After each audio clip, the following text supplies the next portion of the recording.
পাকিস্তানের সাথে দীর্ঘদিনের বন্ধুত্ব আমেরিকার। ১৯৭১ সালের স্বাধীনতা যুদ্ধের সময় বাংলাদেশে গণহত্যা চালানো এই দেশটির পাশে ছিল ওয়াশিংটন।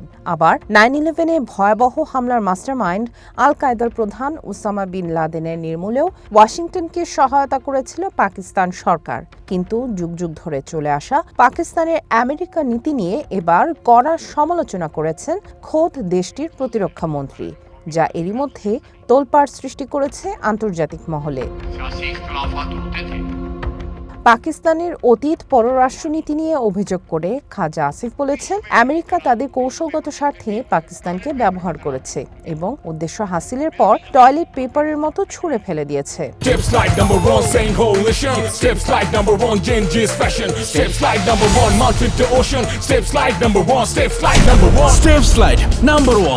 জাতীয় পরিষদে দেয়া বক্তব্যে পাকিস্তানের সন্ত্রাসবাদে জড়িত থাকার ইতিহাস অস্বীকার করা নিয়েও সমালোচনা করেন খাজা আসিফ। তিনি বলেন, পাকিস্তান প্রায়ই তার সন্ত্রাসবাদ সংশ্লিষ্ট ইতিহাস অস্বীকার করে, কিন্তু এটি ছিল অতীতের স্বৈরশাসকদের করা ভুলের পরিণতি। এছাড়া আফগান যুদ্ধে ইসলামাবাদের অংশগ্রহণকেও ভুল আখ্যা দেন তিনি। খাজা আসিফের মতে, আজকের পাকিস্তানে যে সন্ত্রাসবাদ দেখা যাচ্ছে তা মূলত অতীতের ভুলেরই ফল। ১৯৯৯ পরবর্তী সময়ে ওয়াশিংটনের সাথে পাকিস্তানের পুনরায় জোটবদ্ধ হওয়ার কারণে দেশটির দীর্ঘমেয়াদী ক্ষতি হয়েছে বলে মনে করেন খাজা আসিফ।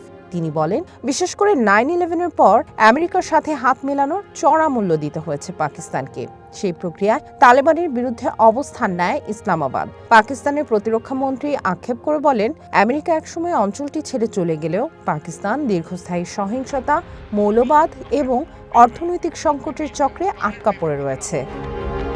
আফগান যুদ্ধে পাকিস্তানের অংশগ্রহণকে দেশটির সাবেক স্বৈরশাসকদের ধর্মীয় বাধ্যবাধকতা বা জিহাদ বলে প্রচারের কড়া সমালোচনাও করেন খাজা আসিফ। তিনি সাফ জানিয়ে দেন, এই যুদ্ধের পেছনে কোনো ধর্মীয় মহত্ব ছিল না, বরং একটি পরাশক্তিকে তুষ্ট করতেই আফগানিস্তান যুদ্ধে ঝাঁপিয়ে পড়েছিলেন দুই সাবেক সামরিক স্বৈরশাসক জিয়াউল হক এবং পারভেজ মোশাররফ।